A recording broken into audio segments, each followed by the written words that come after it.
Tanto nos fungos, quanto nas algas, quanto nos vegetais terrestres, quanto nos animais, pode acontecer de ocorrer um ciclo reprodutivo diferente, onde a espécie, para concluir seu ciclo de vida, depende na realidade de dois seres vivos. Cada um deles terá seu ciclo de vida, porém o da espécie envolverá a existência de dois representantes. Um desses representantes terá reprodução sexuada, enquanto o outro terá reprodução assexuada. Daí o nome alternância de gerações, pois ocorrerá a alternância de uma geração sexuada com uma geração assexuada. Esse processo é menos comum nos animais, porém pode ocorrer. Nós temos alternância de gerações em protozoários, temos alternância de gerações em selenterados, em plateumintes. Não é muito comum, mas ocorre em animais também. Agora, quando estivermos falando de animais, ambos os componentes do ciclo, tanto o componente sexuado quanto o assexuado, serão diploides. Então eu teria uma alternância de gerações diplobionte ou diplodiplobionte. Porém, quando esse ciclo alternante é presenciado em algas, fungos e vegetais terrestres, um dos componentes será haploide e o outro componente será diploide. Por isso, nós dizemos que esse ciclo alternante é do tipo haplo-diplo-bionte. Onde ser bio, vivo, diplo, diploide, haplo, haploide. Então aquela espécie, para completar seu ciclo, dependerá de dois seres vivos, um haploide e um diploide. Um deles será o sexuado, o outro o assexuado. O erro que se comete é tentar decorar qual deles será haploide ou diploide. Seria muito mais fácil se você compreendesse o ciclo. Caso você o compreenda, você poderá deduzir qual deles será o sexuado e qual deles será o assexuado. Então, como nós esperamos que você aprenda e consiga deduzir o ciclo, nós lhes daremos algumas dicas para que você consiga chegar lá. A vantagem de entender o ciclo e conseguir deduzi-lo é que você evita a decoreba. A decoreba é importante, não há dúvida, em alguns momentos dos seus estudos. Ninguém vai ficar deduzindo quanto é 7 vezes 7. Você decora. Algumas decorebas, algumas memorizações são fundamentais no nosso dia a dia para que tenhamos respostas rápidas. Agora, existem certos conteúdos do nosso aprendizado que nós não usamos no dia a dia e, portanto, memorizá-los envolve um risco de um dia esquecer-se daquele conteúdo. Portanto, se você conhecer certos conceitos, compreender esses conceitos e souber usá-los, você poderá deduzir o ciclo haplo-diplo-bionte sem precisar memorizá-lo. Você tem mais o que fazer na vida do que gastar espaço do seu cérebro memorizando coisas que você terá pouco proveito ao longo de sua vida. Deixe para memorizar aquilo que realmente você usará no seu dia a dia. O que você não precisa tanto, não perca tempo memorizando. Será melhor entender para deduzir. Como você fará uso desse conceito poucas vezes na vida, então você não vai gastar muito espaço no seu cérebro com coisas de pouca relevância. Vamos lá. Para entender o ciclo haplo-diplo-bionte, 4 conceitos serão fundamentais. Primeiro, mitose. Todos vocês já ouviram falar em mitose e sabem que ela é um tipo de divisão celular. Também já ouviram falar em meiose, outro conceito importante, que também é um tipo de divisão celular. Agora, qual a diferença mais básica entre mitose e meiose? Não estou me referindo a lembrar-se do ciclo todo com todos os seus detalhes. Eu estou me referindo ao ponto fundamental. O que é fundamental na mitose? O que é fundamental na meiose? O fundamental da mitose é compreender que nela temos uma divisão celular equacional. E o que isso significa? Significa que a célula-mãe, ao se dividir, origina lá 2 células filhas idênticas entre si. Quando eu falo idênticas, não estou me referindo à sua estrutura anatômica, morfológica, mas sim ao seu material genético. Elas terão o mesmo material genético e com a mesma quantidade. Elas serão, portanto, clones, geneticamente idênticas. Já a meiose origina células filhas reduzidas em relação à célula mãe. E quando eu me refiro a reduzidas, eu não estou falando em tamanho. Estou querendo dizer que na meiose as células filhas terão uma redução do número cromossômico. Ou seja, a célula mãe terá o dobro da quantidade de DNA das células filhas. E quando eu me refiro ao dobro, não significa apenas vai ter o dobro, porém, eu estou querendo dizer que a célula mãe terá o dobro da quantidade de DNA da filha, só que com os mesmos cromossomos. Ou seja, se a célula mãe tiver 10 pares de cromossomos, ou seja, 20 cromossomos, a filha terá apenas um par de cada, ou seja, 10 cromossomos. Todos aqueles 10 cromossomos estarão presentes tanto na mãe quanto na filha. Só que na mãe, a presença deles será duplicada. Nas células filhas, ela será uma presença simples. Por isso, nós dizemos que a célula mãe, por ter 2 DNAs de cada, ela será dita diploide, enquanto a célula filha, que terá apenas um cromossomo de cada, ou seja, um DNA de cada tipo, ela será dita haploide. Portanto, na mitose, as células mães e filhas têm a mesma quantidade de cromossomos, DNA. Por isso, é uma divisão equacional. Daí a letra E de equacional ser o símbolo da mitose. Já na meiose, a célula mãe sofrerá uma divisão gerando células filhas reduzidas em relação a ela. A célula mãe diploide, portanto, originará células filhas haploides, reduzidas em relação à mãe. Por isso, a letra R ser o símbolo da meiose. Trata-se de uma divisão R reducional. Outros 2 conceitos importantes são o de gameta e de espora. Gameta e esporos são ambos células reprodutivas. E ambos também são haploides. A diferença é que o gameta é uma célula haploide que fecunda, enquanto o esporo é uma célula haploide que germina. Qual a diferença? Bom, na fecundação, eu tenho a união de 2 gametas que vão originar um ser vivo duplo cromossomicamente falando. Ou seja, 2 gametas portadores de um cromossomo de cada originarão células filhas portadoras de 2 cromossomos de cada. Ou seja, gametas haploides se unem, gameta vindo gamos, grego, que quer dizer união. 2 gametas se unem, originando um ser vivo diploide. Já o esporo é uma célula que germina. E germinar significa simplesmente crescer. E quem cresce, cresce por mitose. Ou seja, o esporo é uma célula haploide que entra em mitoses, ele não fecunda. Como ele é haploide e entra em mitose, e a mitose é uma divisão equacional, todas as células filhas por ele geradas serão haploides. Ou seja, enquanto o gameta é uma célula haploide que se une a outra, originando um ser vivo diploide, o esporo é uma célula haploide que germina sozinha, originando um organismo haploide. Pronto! 4 conceitos. Mitose é uma divisão celular equacional, meiose é uma divisão celular reducional, gameta é uma célula haploide que fecunda, originando um organismo diploide, esporo, uma célula igualmente haploide, só que ela germina, originando um organismo haploide. Pronto! Com esses 4 conceitos, você estará pronto para entender o ciclo reprodutivo haplodiplobionte. Bom, vamos lá. Se eu tenho um ciclo reprodutivo envolvendo 2 seres vivos, eu começo a fazer o esquema representando primeiramente os 2 seres vivos envolvidos.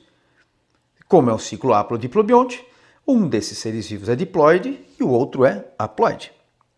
Eu represento no papel os 2 organismos, diploide e haploide, e uno os 2, formando um círculo, como no esquema.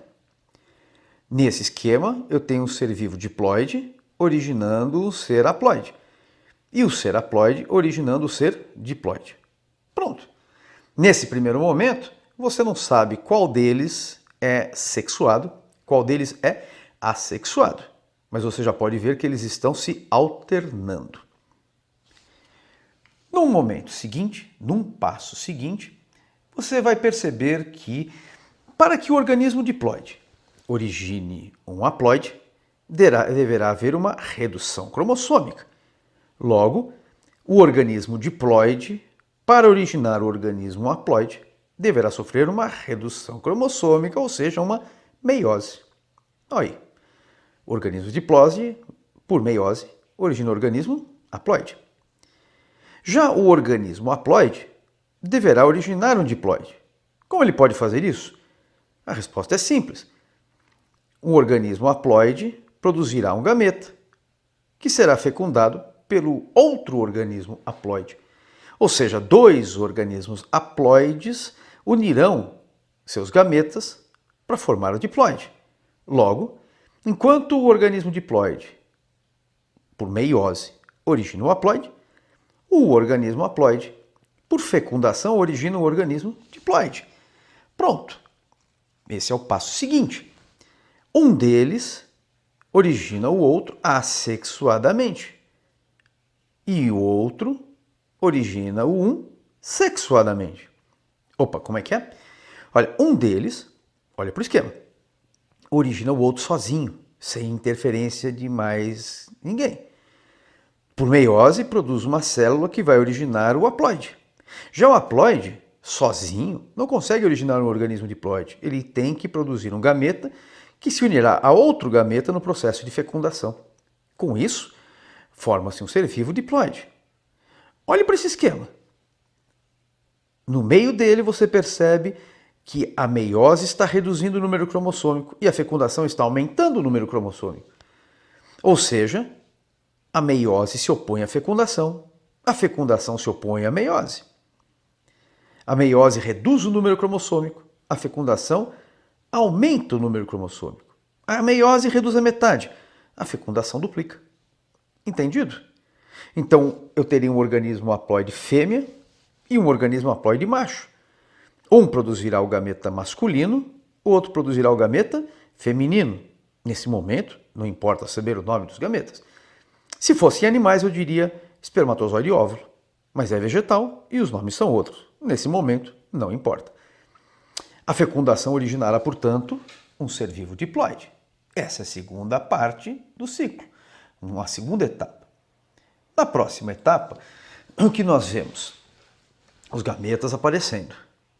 A planta que produz gametas está promovendo a reprodução sexuada. Logo, ela é o componente sexuado da alternância.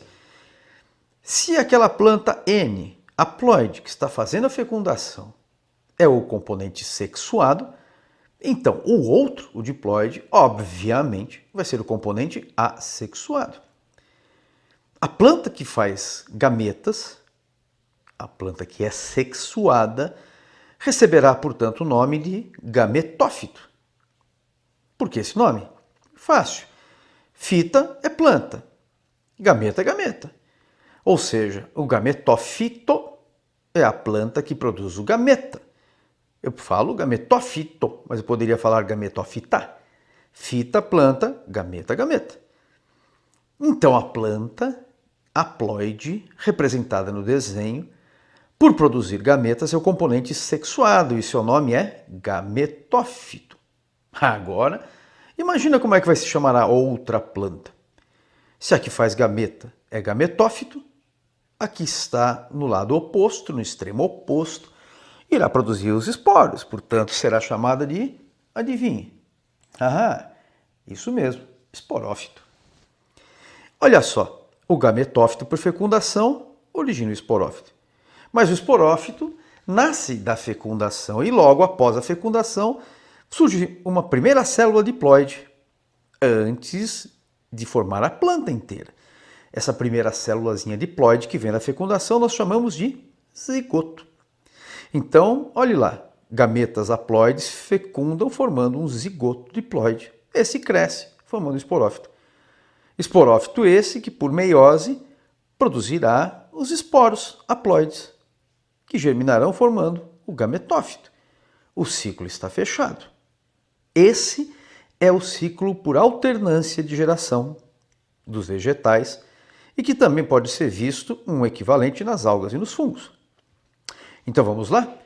Olhando para o esquema, o esporófito diploide por meiose produz um esporo haploide.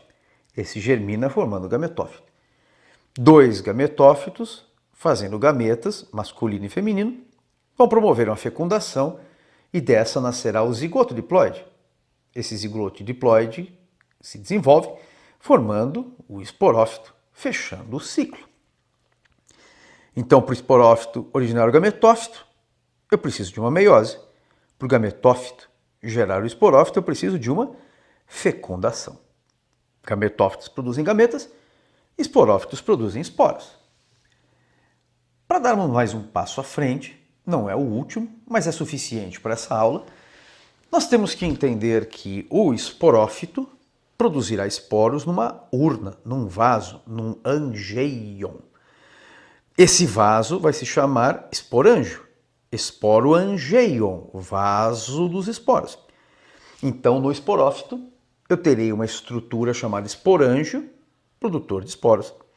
Já o gametófito produzirá seus gametas numa estrutura típica dele chamada gametângio, ou seja, vaso dos gametas. Enquanto, portanto, o esporófito produz seus esporos em esporângios, o gametófito produzirá seus gametas em gametângios. Pronto. Com isso, você já tem o ciclo reprodutivo haplodiplobionte bem conhecido, bem entendido. Mais para frente, nós veremos que o gametângio masculino e feminino têm nomes próprios. Veremos que o gameta masculino e o gameta feminino também têm nomes próprios. Daí você fala, puxa, mais nome? Eu falei, sim, mais nome. Nos animais, o espermatozoide não é produzido num testículo e o óvulo não é produzido num ovário. A mesma coisa nós teremos aqui. Só que o gameta masculino será chamado não espermatozoide, mas anterozoide. E será produzido numa estrutura que não será o testículo, mas o anterídeo.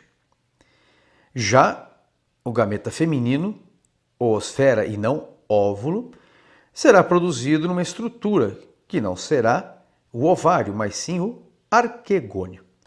Ou seja, animais machos têm testículos produzindo espermatozoides.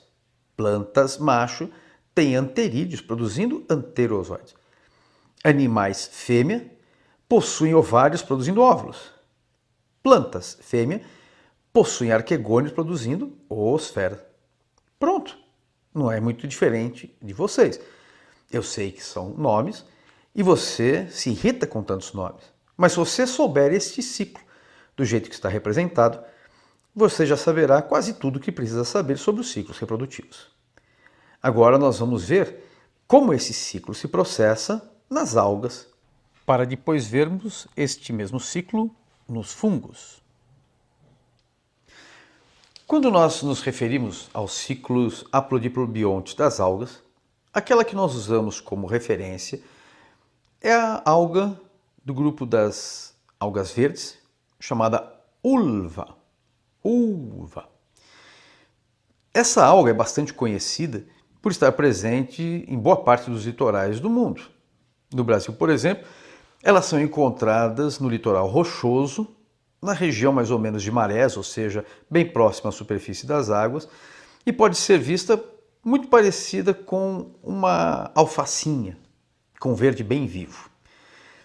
Essa alga tem 2 representantes, um gametófito e um esporófito, um haploide e um diploide, já que é um ciclo haplodiplobionte. Olhando para ambos, é impossível saber a olho nu qual deles é o elemento haploide e o diploide, porque eles são idênticos. Só ao microscópio você poderia perceber, né, pelo número de camadas celulares presentes, mas isso não nos importa. O fato é que, olhando para essas plantinhas que lembram alfaces, olhando para as uvas, você tem que saber que existem componentes haploides e diploides.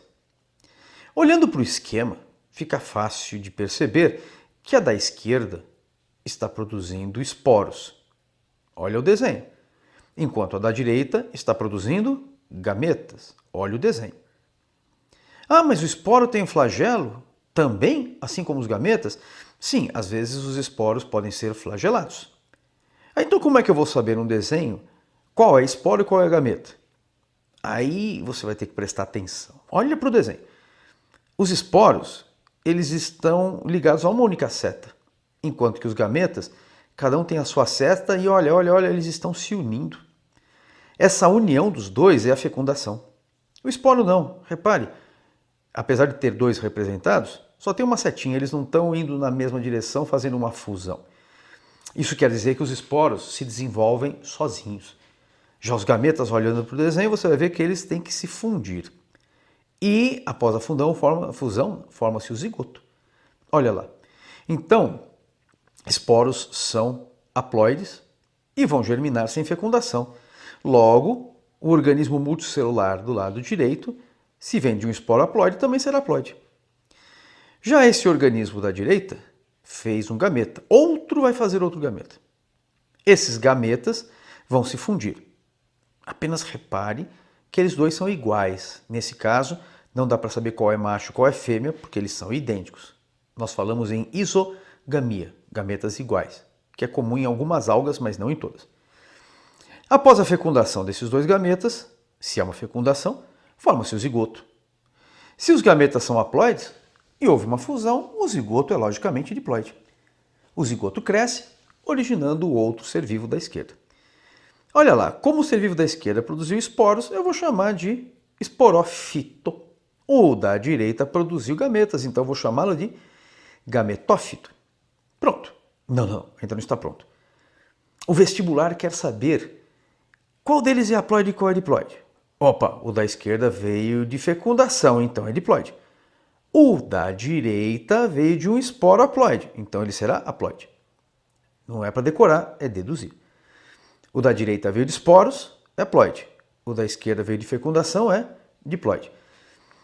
Então o que o vestibular quer saber de vocês, além disso? Bom, ele quer saber qual desses dois, qual dessas duas algas sofreu a meiose.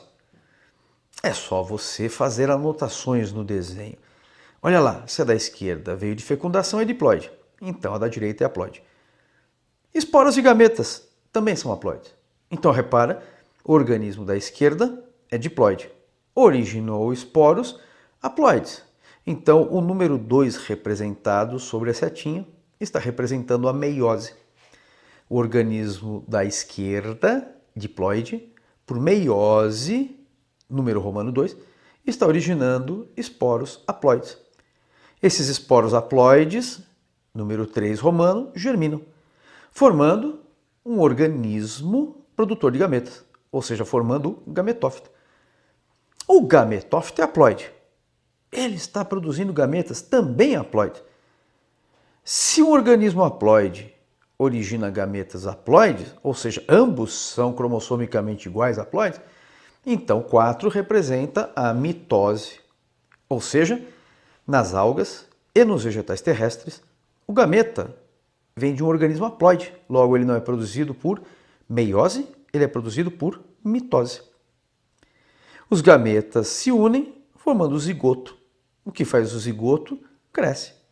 Os gametas se unem, número romano 5, representando a fecundação.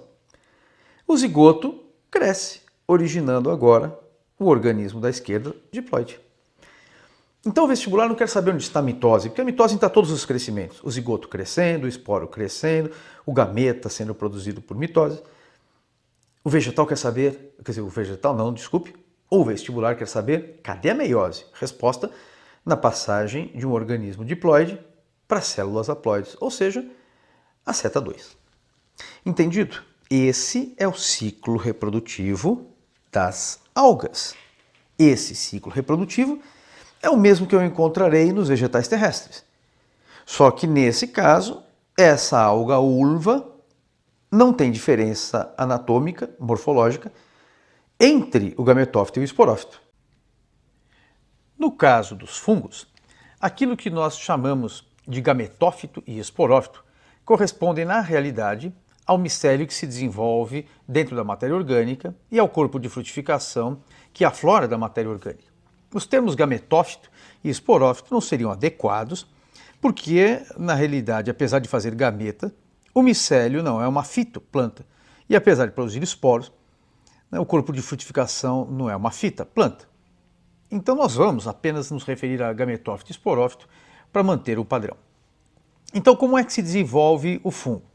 Observando essa imagem, vocês verão que os esporos, haploides, esporos são sempre haploides, ao se desenvolverem sobre a matéria orgânica, sejam folhas, sejam alimentos como nossos alimentos como queijos, por exemplo, requeijões, molhos de tomate, eles vão se desenvolvendo dentro da matéria orgânica, vão avançando, formando o micélio. O micélio vai se desenvolvendo. Cada esporo que cair no chão vai formar um micélio.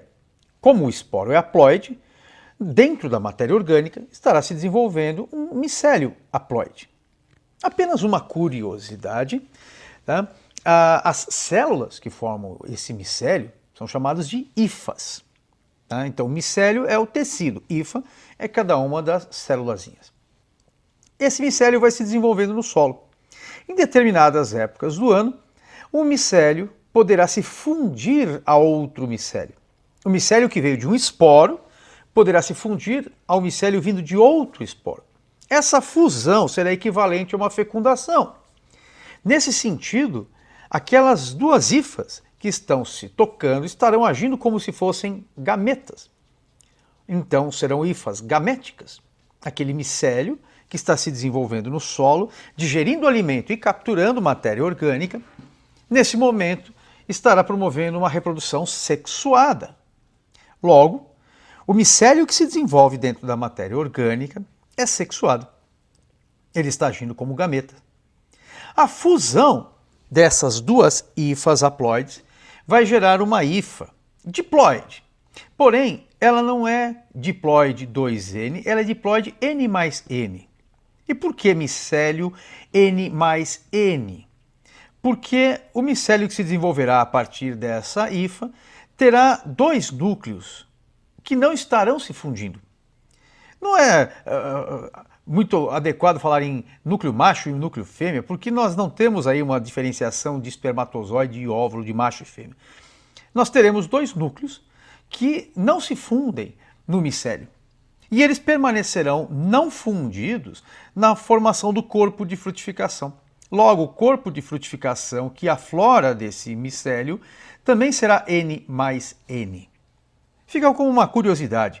Nós chamamos essas hifas de hifas dicarióticas, dois cárions, dois núcleos.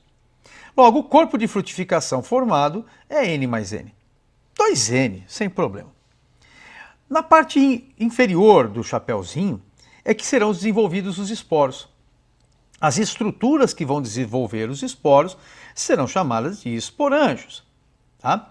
É no esporângio que nesse desenho está sendo visto na parte de baixo do chapeuzinho, né, do corpo de frutificação em coloração acinzentada, quase preta, é apenas no esporângio que os dois núcleos se fundem, formando agora uma célula, uma hifa diploide. Não mais N, mas uma hifa diploide.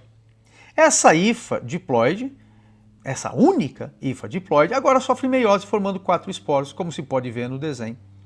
Portanto, o micélio haploide se funde a outro micélio haploide, formando um micélio N mais N, diploide. Tá?